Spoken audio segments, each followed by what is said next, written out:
नमस्कार मित्रांनो. तर मनातल्या गोष्टी या शृंखलेमध्ये तुमचं पुन्हा एकदा स्वागत. तुम्हाला माहिती आहे का की आपली पंच ज्ञानेंद्रिये जर उत्तम असतील तर कुठल्याही आव्हानाचा आपण सामना करू शकतो, कुठलंही संकट टाळता येऊ शकतं. तर अशीच एक गोष्ट आहे स्वातंत्र्यपूर्व काळातली, आणि ही सत्य घटना घडली आहे एका रेल्वे प्रवासादरम्यान. तर एकदा अशीच एक रेल्वे धावत होती, रात्रीची वेळ होती. त्या डब्यामध्ये काही ब्रिटिश अधिकारी बसलेले होते आणि त्यामध्ये एक सावळ्या रंगाचा माणूस बसलेला होता. डोक्यावर पगडी, मिशी वाढलेली आणि एकदम साधा माणूस, साधा पेहराव असलेला माणूस तिथे होता. तर गाडी आपली चालली होती आणि काही तासानंतर त्या व्यक्तीनी, म्हणजे जो कोण ती सावळी व्यक्ती होती ना, त्या व्यक्तीनी अचानक चेन ओढली, गाडीची चेन ओढली. तर चेन ओढल्यानंतर ती रेल्वे थांबली तिथे अचानक. आणि कोणी चेन ओढली रे म्हणून ते ब्रिटिश अधिकारी उठून तिथे आले आणि तेवढ्यात धावत गार्ड पण आला आणि त्याच्याबरोबर तो TC, सिक्युरिटी, सगळेच त्यांची ती माणसं होती, ती सगळी आली आणि विचारलं, कोण आहे रे, कोणी चेन ओढली, काय झालं, काय प्रॉब्लेम आहे. तर तो जो कोण माणूस होता ना ज्यांनी चेन ओढली, त्यांनी अतिशय नम्रपणे सांगितलं की सर, चेन मी ओढलेली. तर तो ब्रिटिश अधिकारी म्हणला, अरे तुला काय कळतं का, तुला अक्कल आहे का, तू कशाला मध्ये चेन ओढली, काय झालं तुला. तो म्हणतो, सर थांबा, मी काय म्हणते माझं थोडं ऐकून तरी घ्या. तर तो गार्ड म्हणतो, हां ठीक आहे, चल सांग, काय एक्सप्लेनेशन देतोस तू, सांग. तर मग त्या व्यक्तीने असं सांगितलं की सर, मला असं वाटतंय इथून पुढे काही अंतरावरच रूळ उखडलेला आहे. तर हे ऐकल्यानंतर ते हसायला लागतात, त्याच्याकडे बघून त्याची चेष्टा करतात की अरे तू बरा आहेस ना, मी गाडीत बसल्या जागी तुला हे कसं कळलं की पुढे काही अंतरावर रूळ उखडलेत वगैरे. तो म्हणतो, माझ्यावर विश्वास ठेवा, रूळ उखडलेले आहेत. त्याचं कारण मी तुम्हाला सांगतो. जेव्हा आता तुम्ही पण ऑब्झर्व करा, रेल्वेत आपण बसतो तेव्हा एक रेल्वेचा विशिष्ट आवाज असतो, ती चाकं जेव्हा फिरतात ना रुळावर, म्हणजे असं की असा तो एक टिपिकल एक साऊंड येत असतो चाका जेव्हा फिरत असतात रुळावरनं. तर या माणसाने असं एक्सप्लेनेशन दिलं की हा जो येणारा ध्वनी आहे ना, या ध्वनीची जी लयबद्धता आहे ना, ती कुठेतरी खंडित होतीये आणि त्याच्यामुळे निर्माण होणारी जी सूक्ष्म स्पंदनं आहेत ना, ती माझ्या पायाला जाणवत आहेत आणि त्यामध्ये पण कुठेतरी गॅप क्रिएट होतीये. त्यामुळे मला असं वाटतं की काहीतरी गडबड आहे. तर तुम्ही कृपया माझं ऐका, आपण पुढे जाऊ, चेक करू, काही नसेल तर ठीकच आहे म्हणे. तर हे सगळं आणि बाकी पण काही टेक्निकल एक्सप्लेनेशन वगैरे तो माणूस देतो.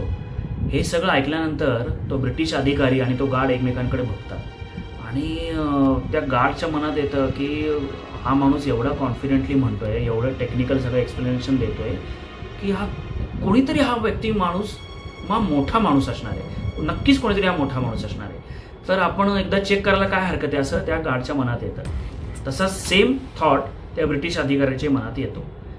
पण तो गार्ड म्हणतो, ठीक आहे, तुमच्या सांगण्यावरनं मी हे करीन, पण त्याआधी आम्हाला तुम्ही तुमचा परिचय द्या.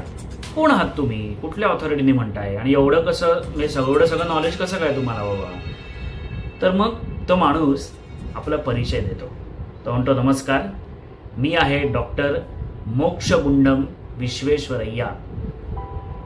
तर मोक्षगुंडम विश्वेश्वरय्या नाव ऐकताच तो गार्ड त्यांना सलाम ठोकतो आणि त्या ब्रिटिश अधिकाऱ्याची जी बॉडी लँग्वेज असते ना, तो असं कसंही बोलत असतो, ती चटकन बदलते. कारण तुम्हाला सगळ्यांनाच माहिती आहे, मोक्षगुंडम विश्वेश्वरय्या हे सिव्हिल इंजिनिअरिंगमधलं त्या काळातलं खूप मोठं नाव होतं. भारतीय सार्वजनिक बांधकाम क्षेत्रात ते काम करत होते. त्याचबरोबर ते म्हैसूरचे दिवाण होते आणि त्या काळामध्ये त्यांना अतिशय मान होता, उच्च असा मान होता त्यांना. आणि ते इतके साधे राहायचे की कोणाला कळायचं पण नाही की हा इतका मोठा माणूस आहे. म्हणजे अनेक डॅमच्या कन्स्ट्रक्शनमध्ये त्यांचा सहभाग आहे. त्या काळात मोठे मोठे रस्ते त्यांनी कर्नाटकातले बांधलेले आहेत आणि खूप वेगवेगळ्या टेक्नॉलॉजी त्यांनी अभ्यासपूर्व करून त्यावेळेला आणलेल्या होत्या. तर हे सगळं ऐकल्यानंतर ते म्हणतात की अरे तुम्ही सांगताय तर नक्कीच आपण चेक करूया. मग ते सगळेजण रेल्वेच्या डब्यातनं खाली उतरतात.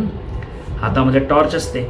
अंधाऱ्या रात्रीमध्ये ते असं टॉर्च बघत बघत बघत बघत बघत हळूहळू तो अंधार चिरत चिरत पुढे जातात आणि जिथे रेल्वे थांबलेली असते ना त्या जागेपासून साधारणपणे अर्धा किलोमीटर ते चालत जातं. म्हणजे 500 मीटर आपण अंतर पकडूया.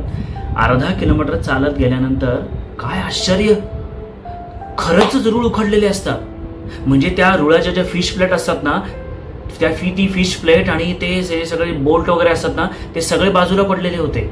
म्हणजे फिश प्लेट आणि बोल्ट असे बाजूला पडले नाही. त्या सगळ्यांनी बघितल्यानंतर त्या ब्रिटिश अधिकाऱ्याला आणि त्या गार्डला प्रचंड मानसिक धक्का बसतो.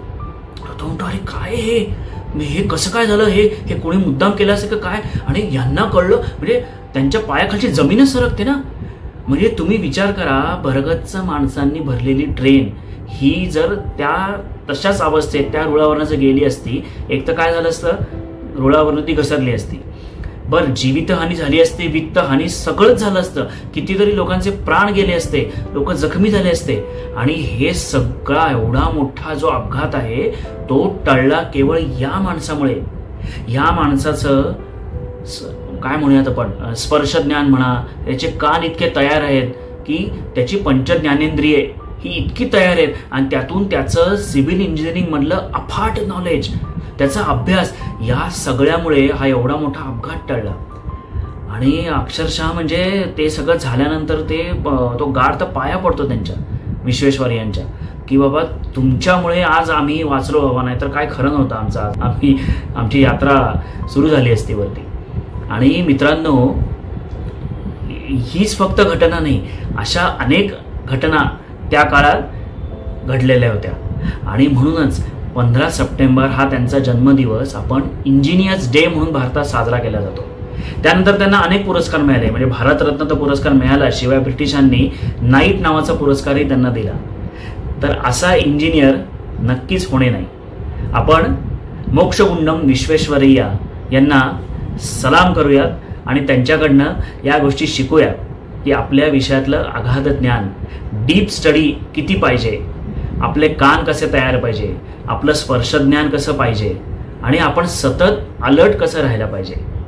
या गोष्टी आपण डॉक्टर मोक्षगुंडम विश्वेश्वरय्या यांच्याकडनं शिकू शकतो. तर ही कथा जर कोणाला माहिती नसेल तर कृपया ही कथा शेअर करा. म्हणजे किती थोर मंडळी आपल्या देशात होऊन गेली याचं आपल्याला ज्ञान होईल. पुन्हा लवकरच भेटू एका नवीन गोष्टीसह. तोपर्यंत धन्यवाद.